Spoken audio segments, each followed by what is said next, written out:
They told you that if you treated her like a queen, she would give you her love. They told you that if you were patient, attentive, and thoughtful, she would finally see your value. They lied to you, because every time you tried to become that perfect man, you became invisible. The truth is brutal. She only chooses you when she feels vulnerable before you, not from physical fear, but from psychological admiration. She only becomes obsessed with the one she cannot control. And this is where your awakening begins. When you become her comfort zone, you die in her desire. Because feminine desire is never born from security, it's born from imbalance, from that invisible tension that keeps her wondering if she truly has you. Her emotional addiction is built on microdoses of uncertainty, not on an excess of validation, and I'm going to prove it to you. She doesn't fall in love when you protect her from everything. She falls in love when she feels that her emotional power doesn't break you. What makes her fall in love is not that you put her first, but that you always put yourself first, even above her. That's not selfishness, it's the language of value, because the man who chooses himself will always be more desirable than the one who chooses her over his own dignity. Does it sound harsh? I'm not selling you a fairy tale, I'm offering you the antidote to romantic self-destruction. Every time you said yes to avoid an argument, every time you ignored her disrespect, every time you gave in out of fear of losing her, you dug your own emotional grave. She won't do it consciously, but if she feels she can break you, she will test it. And if she realizes there's no resistance, she gets bored, because what she really seeks, though she'll never admit it, is emotional structure, a wall she can push against and it doesn't fall. But here's the mistake that 90% of men make. They believe attraction is earned by pleasing her. Fatal mistake. Attraction is maintained when you represent an emotional challenge, when your validation isn't free, when your attention is a reward, not a subsidy. Sexual polarity needs friction. If you are all softness, she cannot find the contrast she needs to desire you. And that contrast isn't about shouting or dominating, it's about firmness, about knowing exactly when to say no. It's about holding your boundaries even when she cries, about not selling your self-respect in exchange for her kisses. Do you know when she finally starts to see you as a real man? When her drama no longer moves you, when she can cry, scream, throw tantrums, and you still don't shift your stance. Not because you're heartless, but because you have principles, because you never negotiate your emotional value. And do you know what happens then? She begins to see you differently. She desires you more, she respects you more, because deep inside, she realizes you cannot be manipulated. She senses that her games don't work on you, that you're not a man who can be tamed, and that very thought turns her on. No matter how much she's physically drawn to you, if she doesn't feel she could lose you, she will never invest emotionally. It's that simple. And you, all this time, have been giving your soul to someone who never truly bet on you. That ends today, because in the next few minutes, you're going to learn the art of making yourself desired. But before that, you must deprogram yourself. Everything they told you about how to treat a woman, we're going to rewrite it, because it's not about mistreating her, it's about ending the mistreatment of yourself. The lie that told you being good is enough.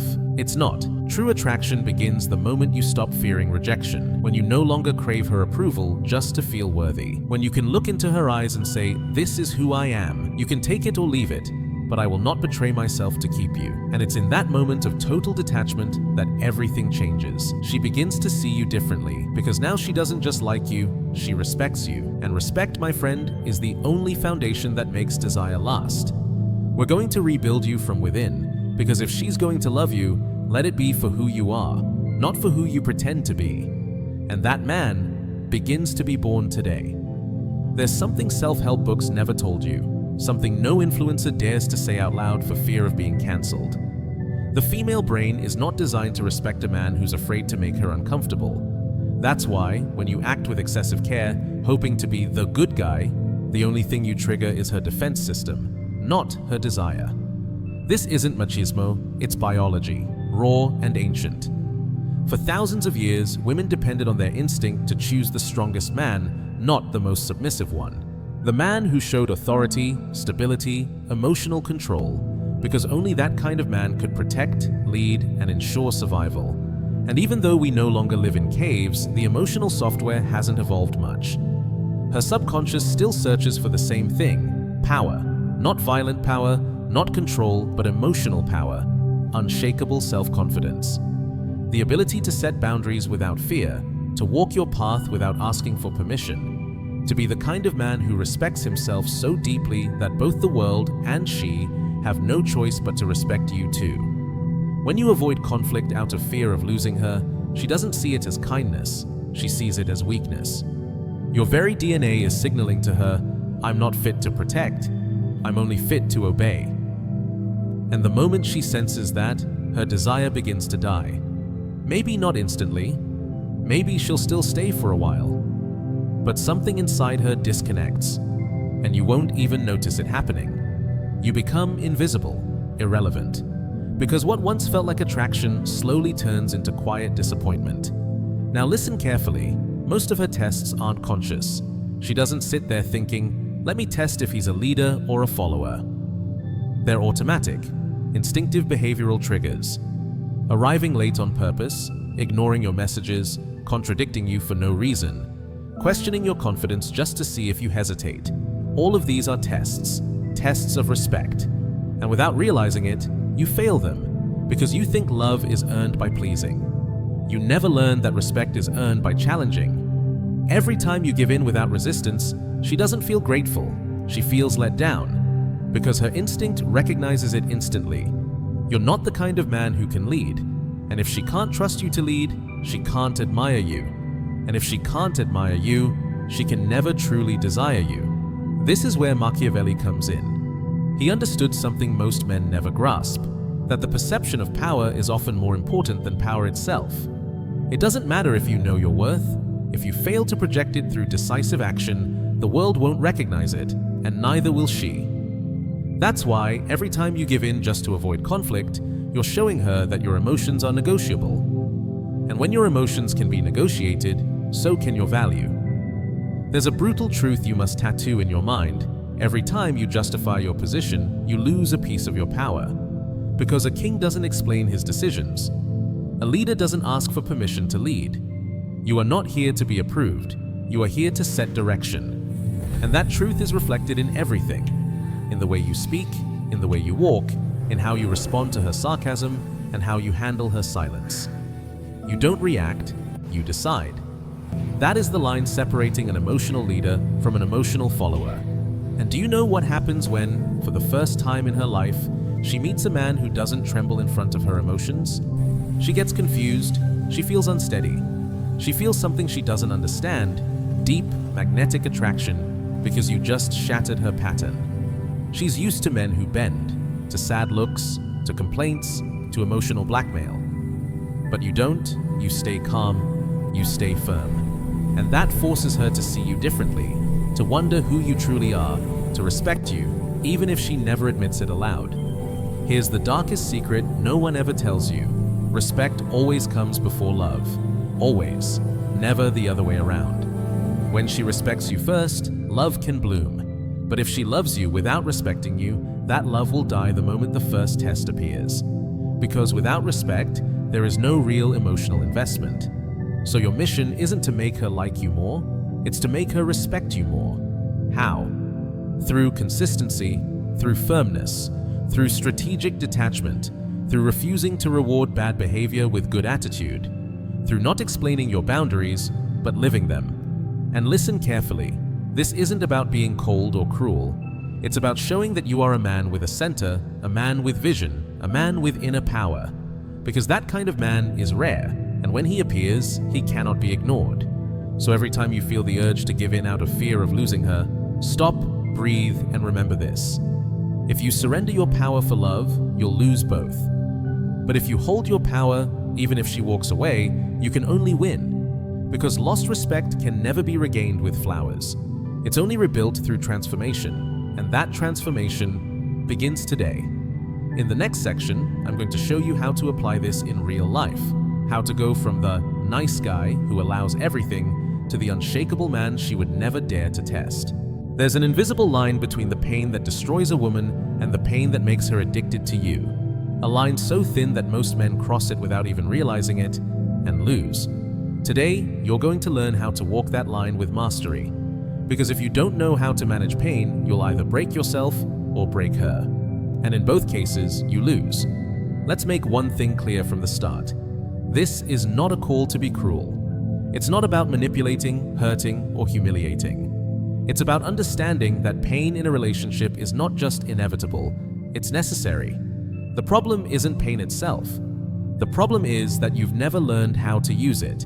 And if you don't know how to use it, she won't know how to respect you either.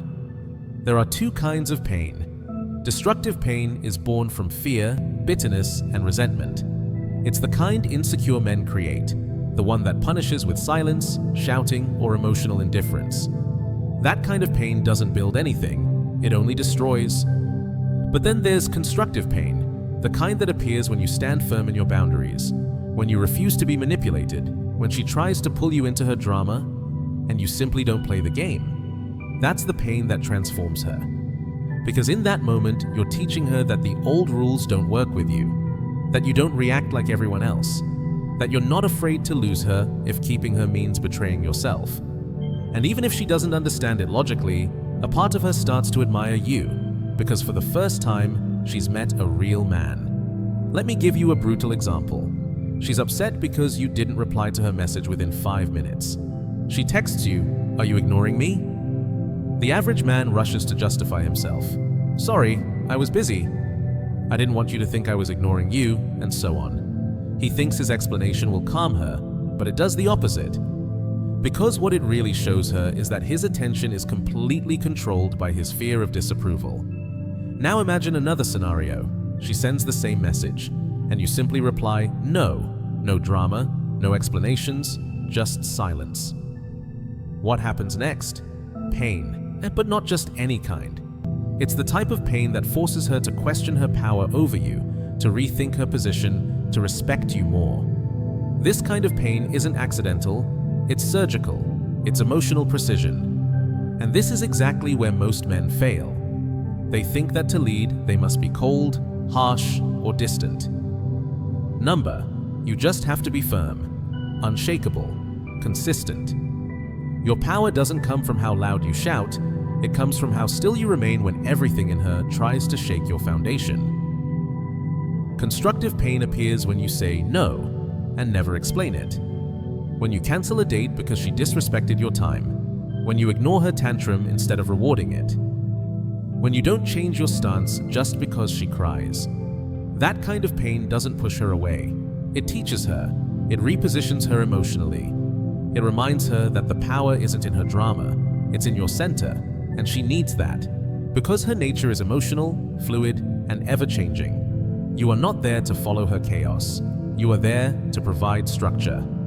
Emotional structure, boundaries, coherence. When you lack structure, she assumes emotional leadership, and that exhausts her. Not because she's weak, but because she doesn't want that role. She wants to surrender, but only to a man who has proven himself unbreakable.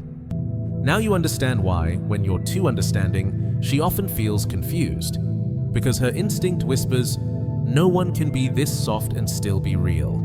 So what does she do? She tests you, again and again, until she convinces herself that you're not real. And when she does, she doesn't end it with words, she ends it with distance. Machiavelli said, "He who does not punish an error makes it his own." Every time you allow disrespect without consequence, you are silently teaching yourself that it's acceptable. And if you accept it, she will too. Because your standards are never defined by what you say, they're defined by what you tolerate. That's why constructive pain is your most powerful weapon. Because it teaches, or without violence, that your boundaries are non-negotiable. It shows her that you're not emotionally available for games, that you can love her deeply, but you love yourself more. And that self-love is what hypnotizes her. Because everyone else gives in, everyone else begs, everyone else buys peace at the cost of their dignity, but not you. You walk in the opposite direction, and that unsettles her, shakes her, confronts her, and draws her in even deeper. Now be careful, this power is not a game. If you abuse it, you lose everything. If you use pain to control, to take revenge, or to prove superiority, you stop being a leader and become an emotional tyrant. And that too creates rejection. The balance lies in your purpose. If your purpose is to protect your center, your peace, and your value, then the pain you cause is constructive. But if your purpose is to punish her, to humiliate her, to make her feel small, then you're lost. You must act like a surgeon, not a butcher. You must learn emotional precision, not emotional violence. And the only way to build that precision is through practice, self-control, and detachment. Because if you can't face her tears without breaking, if you can't watch her anger without rushing to fix it, then you're not ready to lead.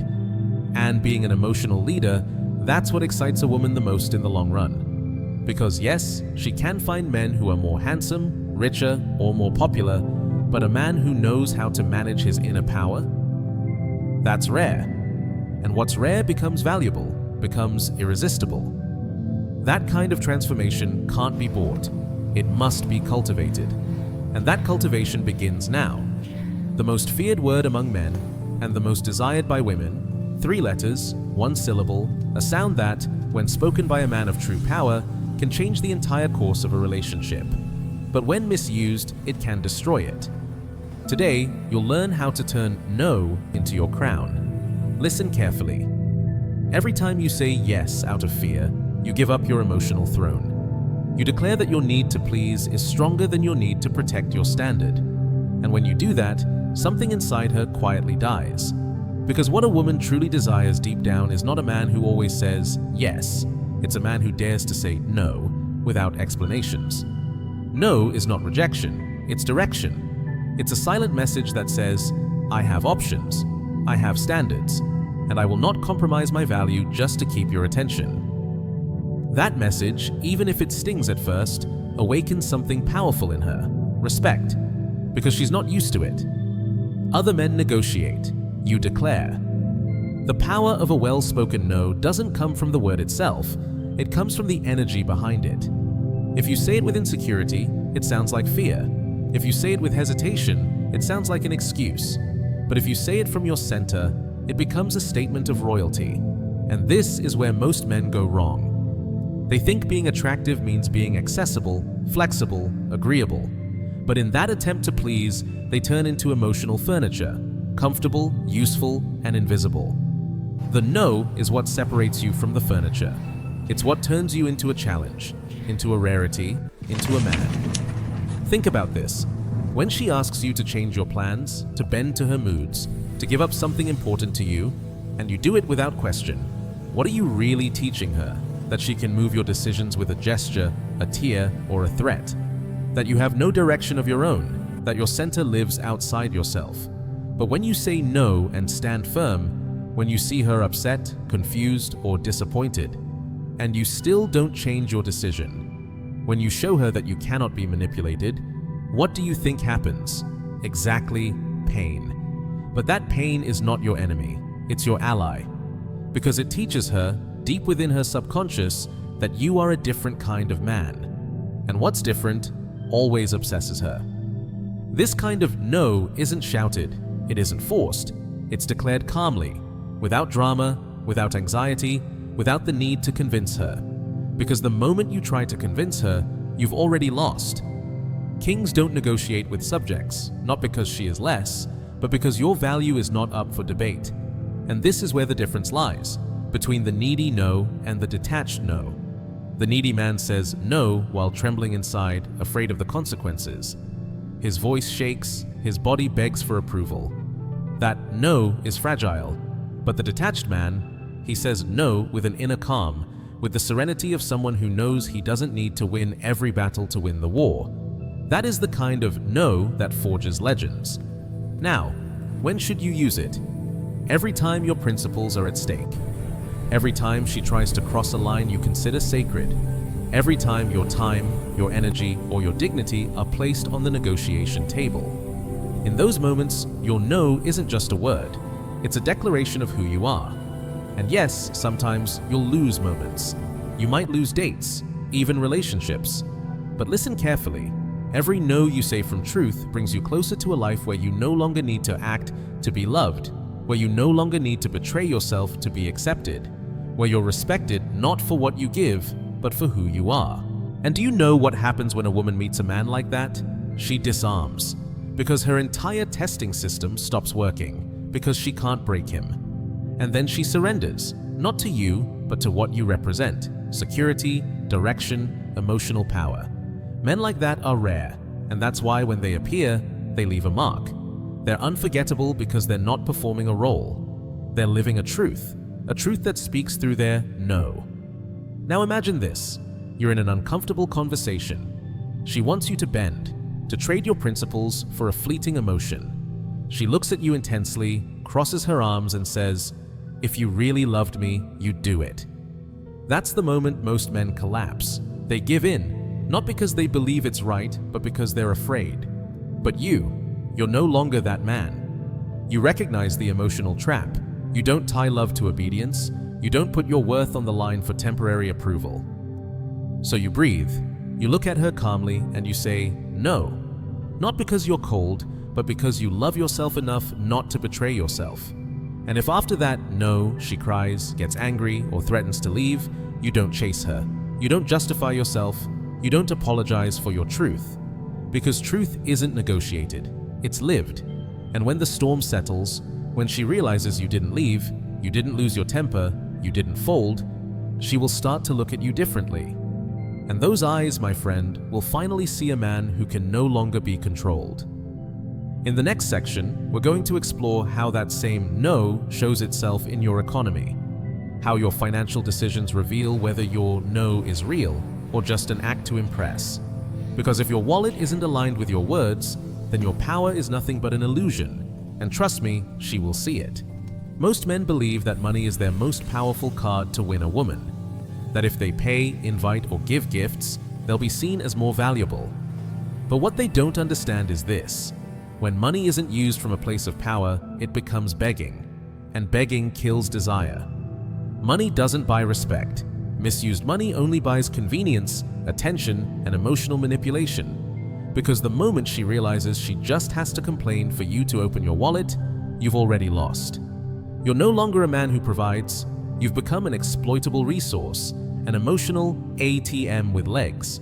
But this isn't about not spending, it's about how and why you spend.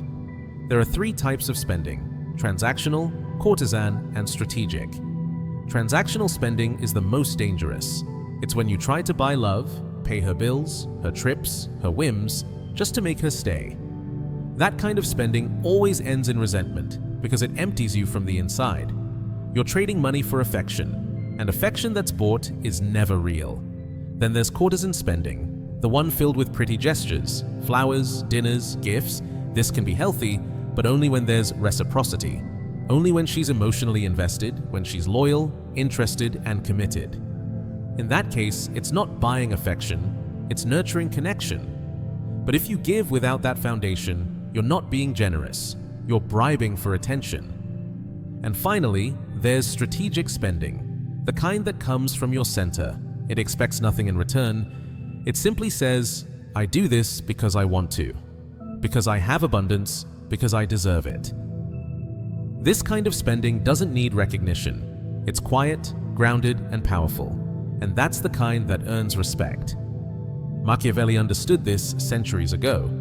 He wrote that economic power must always be managed with intelligence. A generous prince without discernment soon becomes a servant to the desires of his people. The same law applies to you. If your generosity isn't guided by standards, it turns into weakness. And she will notice it, not in what you buy, but in how you react when you don't get what you expected. If you get upset because you invested and weren't reciprocated, it's because you never gave from power. You gave from need, and that need stinks. Money in relationships isn't a tool of seduction, it's a tool of positioning. You're showing her how much you value your time, your energy, your attention. If you give all of that away freely, she values it at 0. But if you invest it strategically, she values it in gold. Now listen carefully. If she's going through a tough time, financial problems, emotional stress, and you rush to rescue her without her showing real emotional investment, you're not being a savior. You're buying emotional debt, and it will never be repaid. The worst part, you'll think you're being a hero, but in her eyes, you're just another desperate provider. Respect doesn't come from how much you give. It comes from what you're willing not to give. From your ability to say, "No, that's not my responsibility. No, I'm not going to cover that. No, that's not mine to fix." That financial no is more powerful than any engagement ring, because it tells her you are not available to be exploited. And when she feels that, she might get upset at first, but over time, something changes. She begins to see you differently, because now she knows she can't manipulate you with tears or sadness, that your resources have filters, that you decide who, when, and why you give, and that elevates you. The money you spend isn't just an economic act, it's a psychological declaration. Every dollar you spend sends a message, and if that message says, "I need you to feel valuable," she senses it, and she pulls away. But if that message says, "I am the value," your presence is the privilege, then she starts fighting to earn your investment. Want to know the ultimate test? Reject a financial request with elegance. She asks you for money for an Uber, a plan, some small favor, and you simply say, "I can't." Or better yet, just say no. No explanations, no drama, then watch. Does she treat you differently? Does she distance herself? Get angry? Congratulations.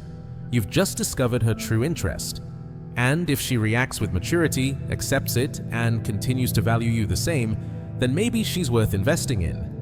Because your money should only flow towards someone who respects the source of that value, you. Here's a brutal truth. Many women will test you with money before they test you with emotions, because they know it's easier to manipulate a wallet than a mind. And if you fall for that, you lose everything you've built. That's why your economy cannot be ruled by the desire to please. It must be ruled by your vision. When you invest in yourself, your body, your mind, your growth, you send a silent message to the universe. I am the priority. And when she sees your money flowing toward your evolution instead of her whims, something shifts in her perception. You're no longer a provider, you're a leader. You're no longer trying to buy her affection, you're showing that you already deserve it. Look, the average man spends to please. The high-value man invests to elevate. And if a purchase doesn't elevate you, doesn't reflect you, doesn't position you, then it has no place in your life. Remember this. What you give without standards loses its value, but what you offer with intention becomes a symbol of power. And you are here to become that symbol, not just for her, but for yourself. Every dollar you give must have purpose. Every expense must elevate your position. If it doesn't belong. Everything you've learned so far, the power of saying no, the control of money, the mastery of emotion, means nothing if you don't cultivate the mindset that sustains it. Because a man can learn tactics, memorize rules, act as if he has value, but if he doesn't feel it deeply, he will crumble at the first test. True transformation happens from within, and that's what we're going to forge here. Your king mentality. And what defines a king?